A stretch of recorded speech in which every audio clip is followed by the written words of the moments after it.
नै थांनो ओंखारबाय जोंहा सरलपारा थांसै लोगोफोर मटराव गाखोनोसै बबे लामाजों फैनाय दा दाख्लै जों थांग्रा खालि दं बे माबा मानि जों फैबाय फुजिबासो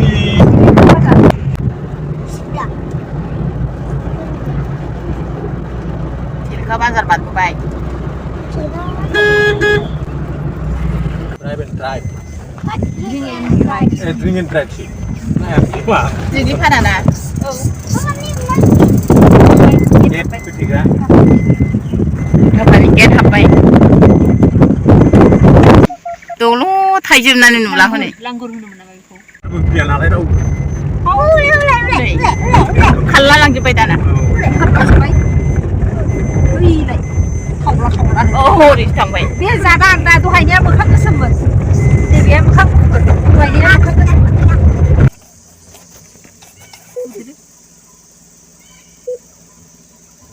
हनै हनै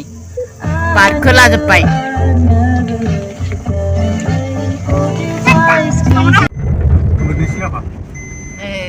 ओंखारख्लायनोसै एबार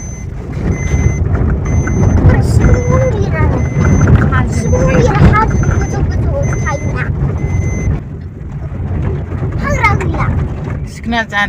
हाबलांग्रा लामाया नैबेजोंनो नै उल्थापानि शिब मन्दिर हाबनाय ओरै नायलान नामा बैथिं नाया मोनानोसै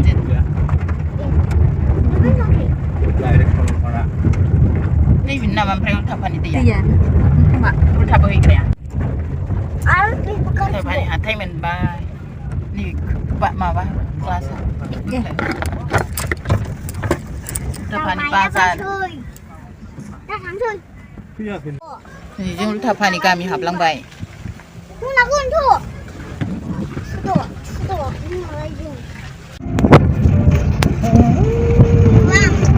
सरलपारा मोनथारसै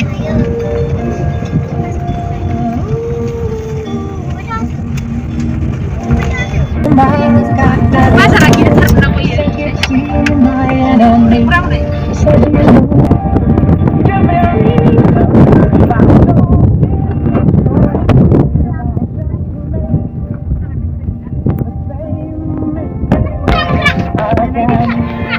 नङासै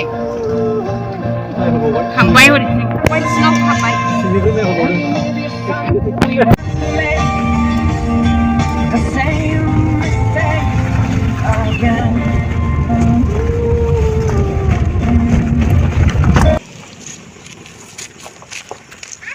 सरलपारा मोनसै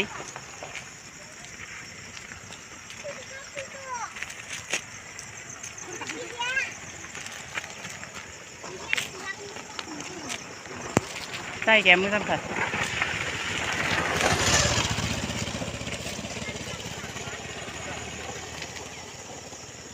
सरलपारा मोनहां जाबाय बैजोंनो थांगोन आरो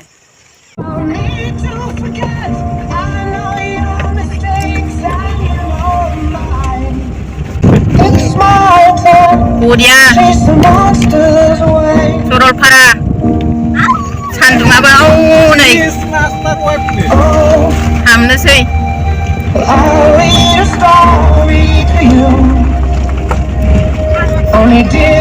जिउआव एसे इन्जय खालामनांगौ जाहैदों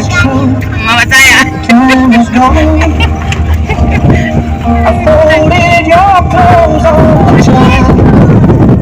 was late Carol Fisher. Lunt received the honorary degree of Doctor of Music from the University of Bristol in 2016. सोलायथारबाय माथो सरलपारायाबो साबसिननिफ्राय साबसिन नुथारबाय आरो दाथ' बिफां लाइफां खोलोमनाय ना जि मोजां नुयो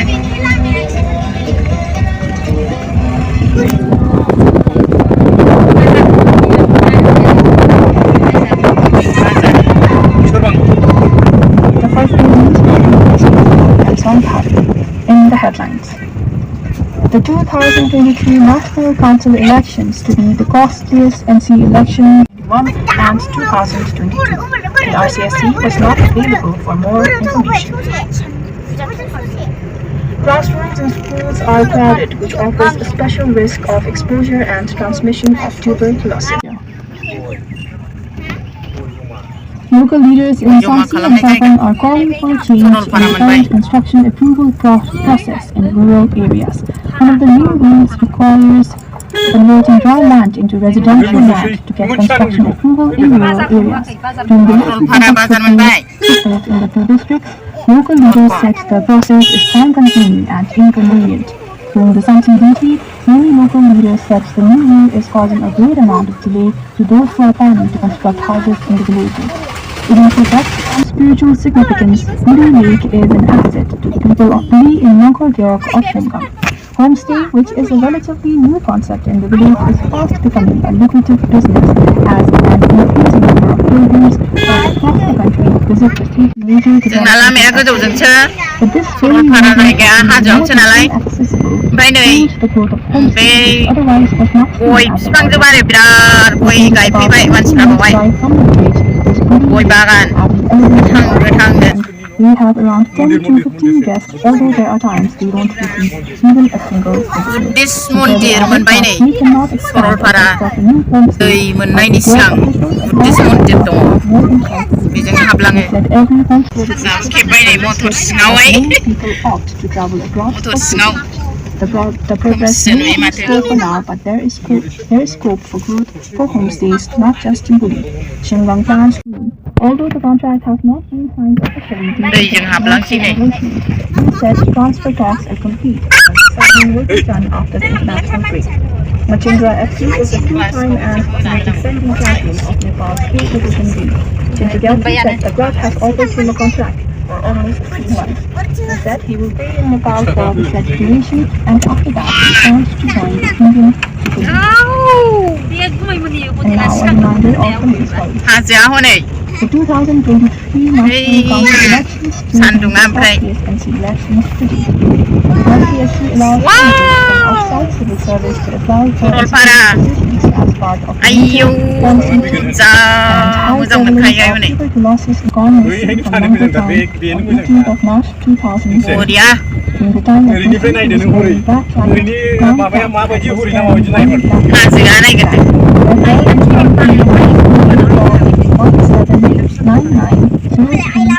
I love Saralpara 17990336 or you may contact the nearest police वाव station. वाव बेबायदियाव एसेबाबो बेरायनो मोनोबा माबायदि मोनो गोसोफ्रा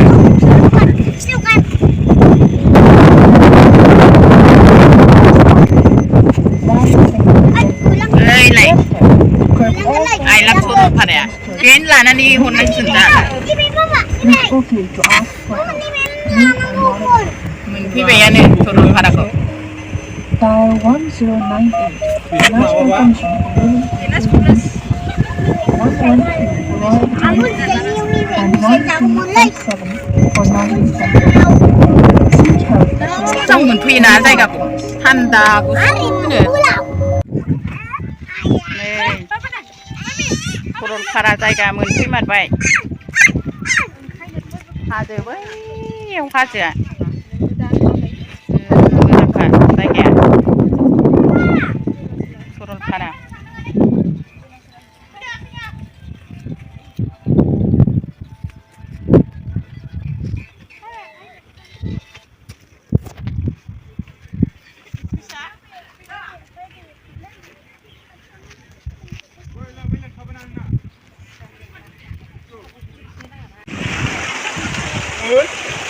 सरलपारा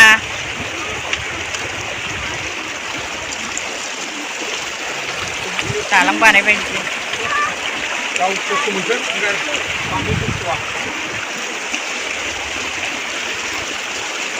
हाजोआव नै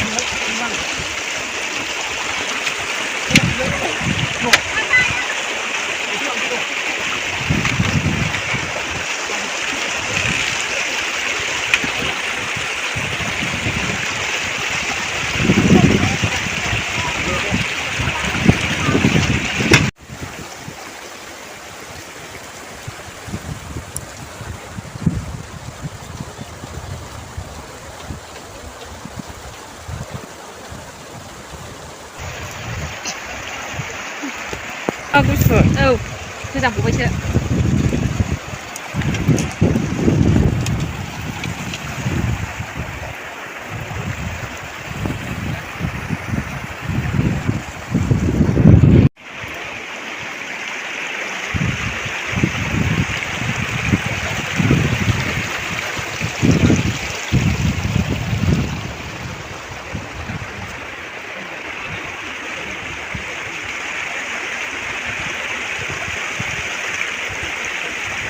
जि मोजां जायगा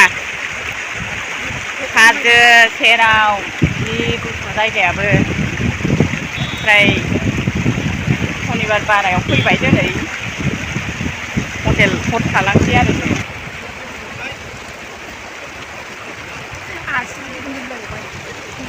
गुसु मोननानै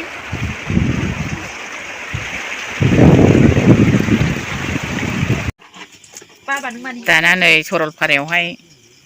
बिनानावनि हटेलाव थाबाय जोङो जोंना उल्थापानिनि बिनानावआव सासे लक्ष्मिया हटेल बानायदों नामखौ खोन्था ओमफ्राय हटेलनि नामा सिखिरि रेस्टुरेन्ट लोगोफ्रा फैयोबा नोंसोरबो बावहायनो जाफैनो हागोन आंनि बिनानाव बियो जोंनि बिफानि बिदानि फिसाजो जाबाय आरो आयं ग्रेट थाबाय अर सेरावहाय बेयावनो ओंखामबो जागोन माबा जागोन आरो इन्टारेस्टखा अमा दं ना दं दाउ दं मा दङ नै अमा हांबाय मालाय अमा हांदों मालाय अमा जाया बिसोर जागोन नै ओमफ्राय आंना बिनानाव औ दे औ दहाय नोङो आराय हाजार होलांदों नामाथाय माबा हाबाय आयौलै हाबा आलु जहल बानायनोसैनो ओमफ्राय बेदरानो माबा माबिथार बेदर दङ ना दङ औ दे जों मोखांसेखा मोखाङानो एखे बिनानावानो एखे गोजाखा जोंना एखे माबानि फिसा नालाय एखेयाथ' जाखागोन दे आयौहाय माने थाब खेबगोन नोंलाय खोमसिसो जाबाय गाबोन सानाव खेबगोन बिनावनो थाबाय जोंहा नै आरो सासेया थुफ्यमलायबावबाय मालाय गोग्लैयो गुसुखा शिलंआव थानाय बायदि जायगायाबो सरलपारा जायगाया बिनाव ओंखाम जानोसै थानोसै बावनो सिख्रि रेस्टुरेन्ट सरलपारायाव आंनि बिनानाव बेहाय हाबनानै जानो हागोन लोगोफ्रा फैबा बावनो बेयावनो थानो हायो टेन्ट बानायनानै होयो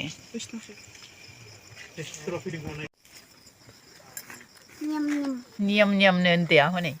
आयौ अमा बेदर हांनाय जालायलायबावबाय अनाव थुनानै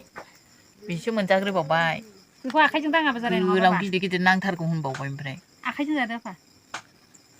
जानो बेन्दिया आयौ हांनायावनो माला मोनजानो जाथारबायमोन नियमा आयौ उन्दैयानो एफा गिदिर अमा बेदर खिन्थु लंपेन्टआव जाय दांजोबसिगोन नालाय उन्दै नै एक्टर फिसा आयौ मा जायोलाय थुनानै जा नियम होनलायथारो अमा बेदर जाग्रालाय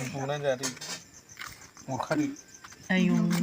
आखि दा हमनानै जालायलायनाय औ बिदिनो अरखा जादो आयौ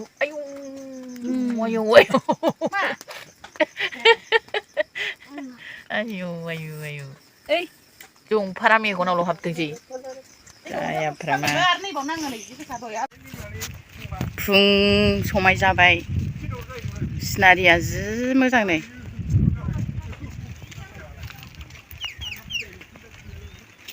सरलपारा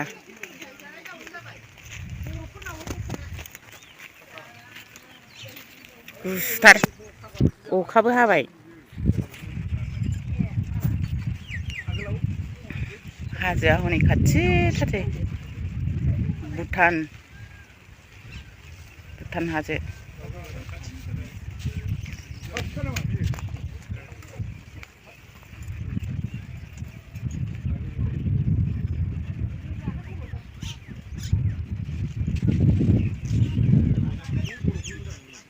नैबेनो आंनि बिनानावनि हटेला बेहायनो जाबाय थाबाय फेमिलि फैनानै बरियाखा गुसुथार जि बार बारदों स्रो स्रोनो गोजांखायो मोनायावबो गोजांना अर सायनांलायनाय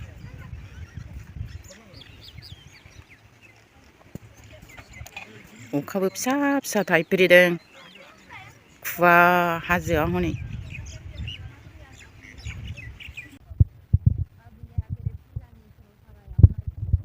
नागिरदों बोरिखरा दैयाव मैया फैदोंमोन नालाय हर थादों एथ' गोसोआव बोरै दुगैगोनथाय बाजैया गावसो मिथिसिगौ दैनि थाखायनो मोजां मोननानै फैनाय दुगैथारनोसैनो दुगैयाबा सान्थि मोननाय नङा थारमाने बाजैया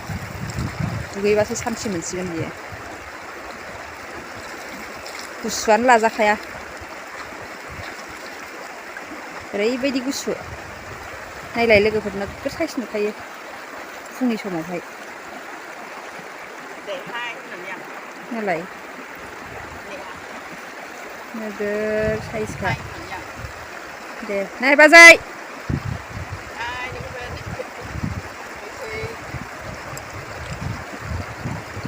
माबायदि दुगैनो माबायदि मोजां मोजां दैया बरफ दे बारसोमगौ थैखाबायहाय आंहासो बोरैबा मोनजोब्बाय आयै थैखाबाय हाबाय बाजै नोंसो मासिबो दे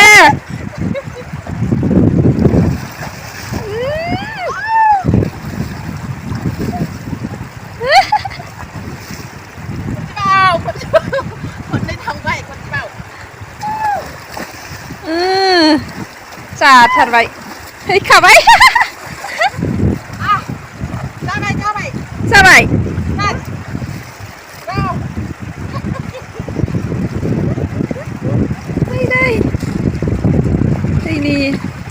दैनि थाखायनो फैखानाय दैखौनो मोजां मोननानै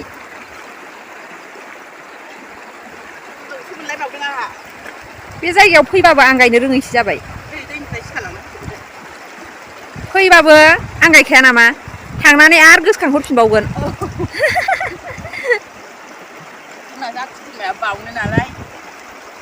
थांबाथाय आरो गोसोखांहरफिनसैलाय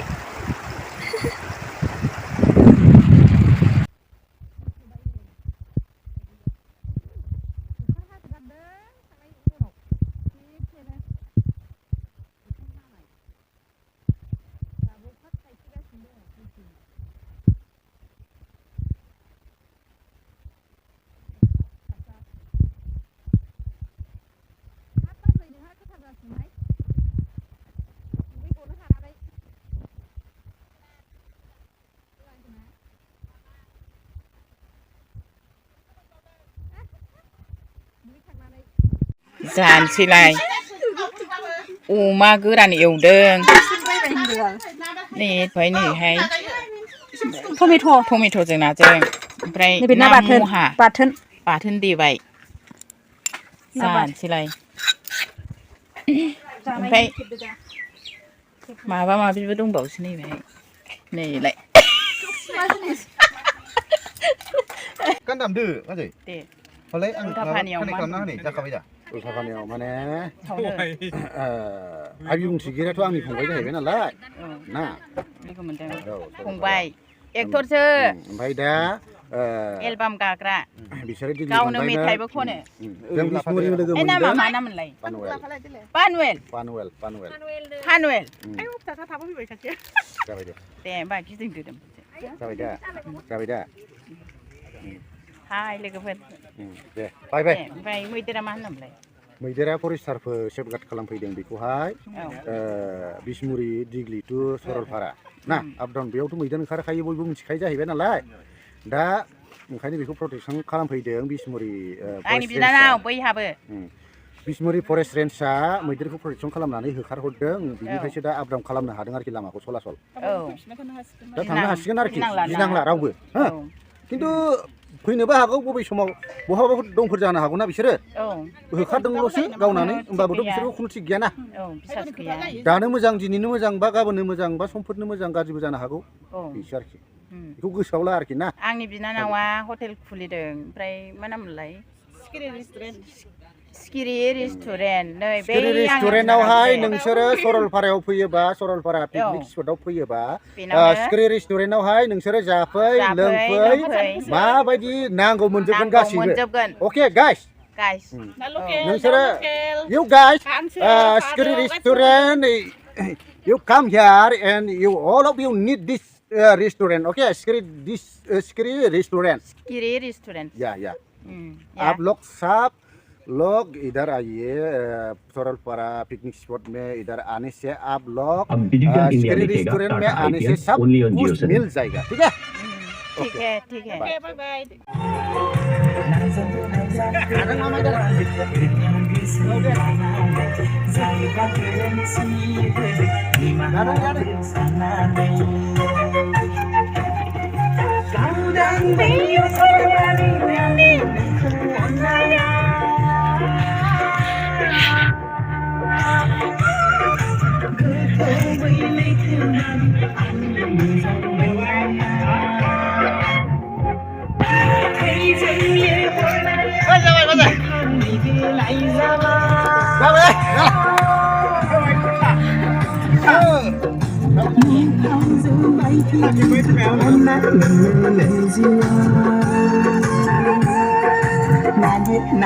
नागिर बादि मोननाय नङा नों जिउ गोथार आंनि बादि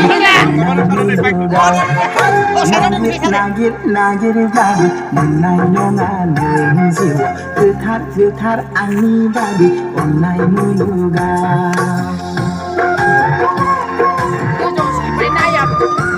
बे आंनिजों फैयाखिसैना बुस्थुआ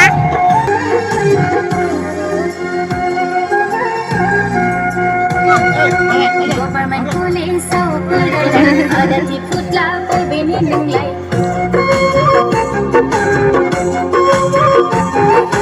Government police ada di putla berbeni nilai. Geli langsung golida. Kesan mangku ada gobla. Siklam pun aina yang lain kakak. Dasan nagay bidi ng dasan Ani onay ko nung kay ng dasan Dasan nagay bidi ng dasan Ani onay ko nung kay ng dasan Senggang desa ray daw kagan na Sikla mulay daw kagan na Senggang desa ray daw kagan